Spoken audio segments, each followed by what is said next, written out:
our speaker is Neil Bennett. Please, Neil, please jump in whenever you're ready. The floor is yours. Thank you very much. I have a co-presenter with me, sitting beside me, and I'm an independent consultant in New Zealand in Ravi. Yeah, I'm the CEO of Loanworks Limited here in New Zealand. I'm just sharing my presentation, our presentation here. Can you see the screen? Can everyone see the screen?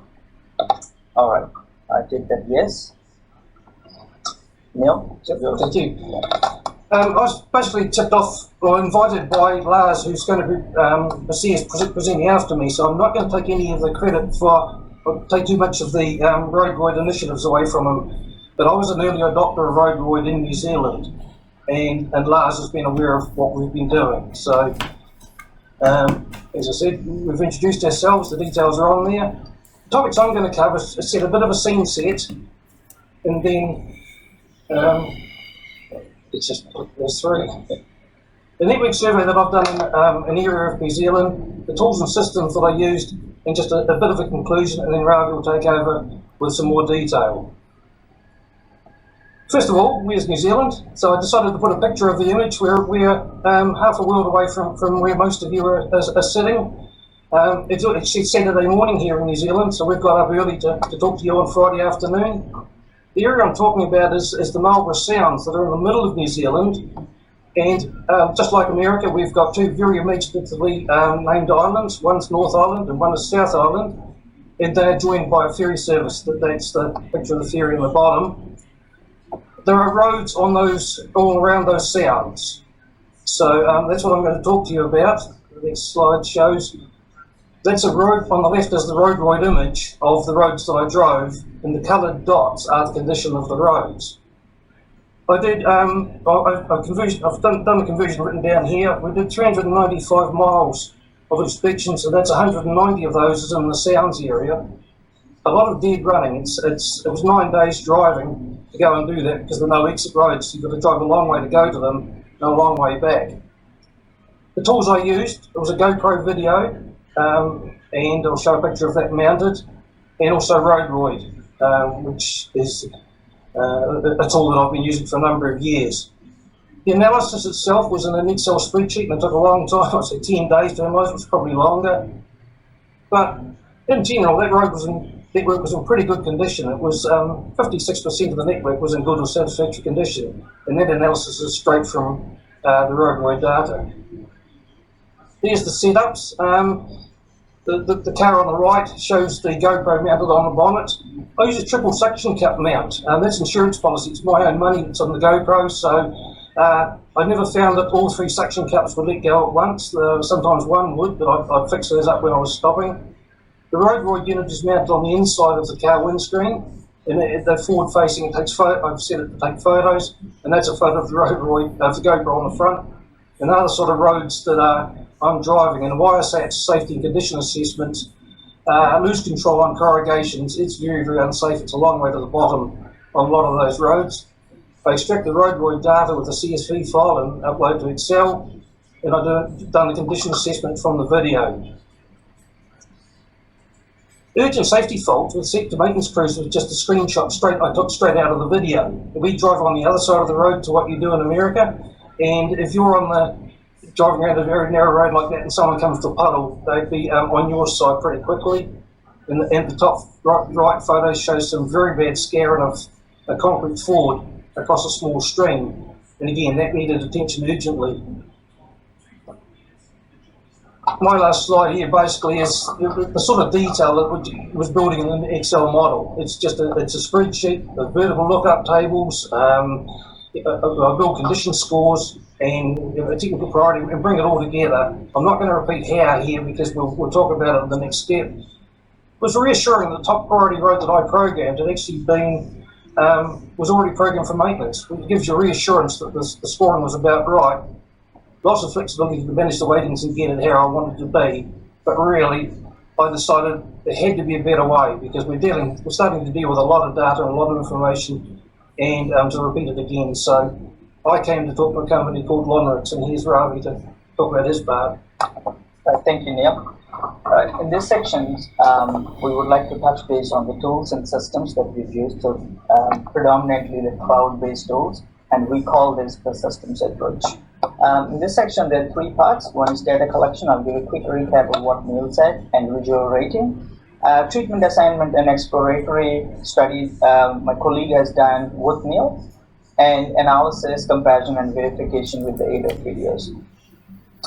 First things first, in data collection, roughness data has been collected using Rodroid smartphone application, and the videos collected from a GoPro sports camera. I've recorded a small little clip how a visual rating has been collected using cloud-based systems. Let me open that. Right. So in this case, this is important to know. We have connected two screens, two monitors to a computer, and all the data that you're looking here are streaming from a centralized cloud. So on your left, you're looking at a road section with the condition information. All those colored blocks are showing the condition information. And when the video is available on centralized location and all those frames were mapped to a road, that can go on to the second screen, where you can see again on a strip there's different visual data that's captured in that particular road. Right, so while that video is running, on the left side it is showing where exactly that particular position is. And here is an example of capturing visual data using this cloud-based system. Here we are looking at loose gravel, exposed subgrade, drainage, and camber. So once this information is entered, this visual rating goes and saves in the system, and then that will be used in the modeling, which I will discuss in my next slide.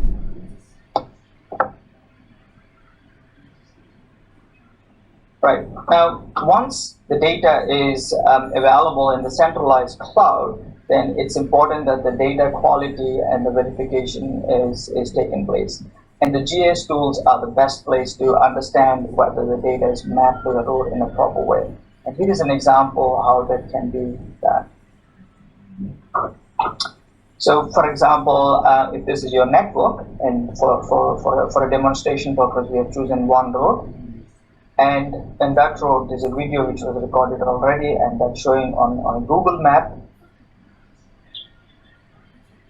So you can see when that particular video is playing on the map, it's showing where exactly geographically each frame was mapped to, and also the data which was captured in that particular area. I'll explain those two graphs in a few seconds. I'll wait until the second one comes off. Right. So here you're looking at two different graphs. Let me just take a few seconds to explain. So these two bars are showing you a trend of the roughness in the location from and location to China range. So the three dots here are representing 90th percentile, median, and 10th percentile, and we can see here based on the roughness captured using Rodroid smartphone camera in 2019 and 2020, the road has been deteriorated quite significantly. So it moved from green zone to orange and red zone. And on the same area, if somebody wants to compare the raw points which were captured on the road, which is again the roughness, this graph helps. And all these are geographically linked at the same time. Right. So I'll go back to my next slide. So with the data of roughness, visual assessment, and few rules, again my colleague Fred spoke with Neil to develop a model which basically assigns the re-gravel treatment and also suggests the gravel source for each road segment using a priority score.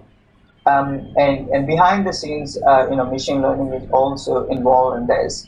But at a higher level, I don't go into too many details, but at a higher level, we have used three ratings. One is condition rating, within the condition rating, we have taken road data and also visual inspection information. And in technical rating, it got, for example, road hierarchy, traffic, and grading strategy, and so forth. And stakeholder rating comprises of two elements, which is total score and objective priority. Subjective priority. So, which means political influence, for example.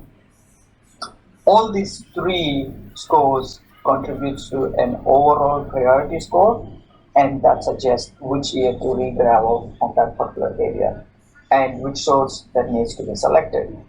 And also this optimizes, the quantity will be optimized. So which is meaning if the available quantity is not exceeded, then program for that particular assigned year, or if it's exceeding, then roll over to the next year. That's a bit of helicopter view of what we have done in terms of the treatment assignment modeling. Well, as we all know, model output will be perfect. So we, as part of the process, we suggested that a model verification is very important. But before we go there, let's just have a look into how the model output is going to look like. So this is a screenshot that taken from the cloud-based software again. On your left, this gray color was showing the roads or the treatment lengths, and these columns are the years that the treatments were assigned, and these colored blocks are showing the treatments which were assigned. So again, in this particular case, the treatments are basically all these treatments are re-gravel, but it is suggesting from which source the gravel needs to be taken from, for example, quarry. And that's the top table, and the bottom table is suggesting the budgets that's required to be able to treat based on the model output. And another table which also showing the cubic meters that's required every year based on the model treatment from each of these sources. So that will help the organization to plan ahead. And again, this is very important part to validate the model output, and we call this virtual field inspection.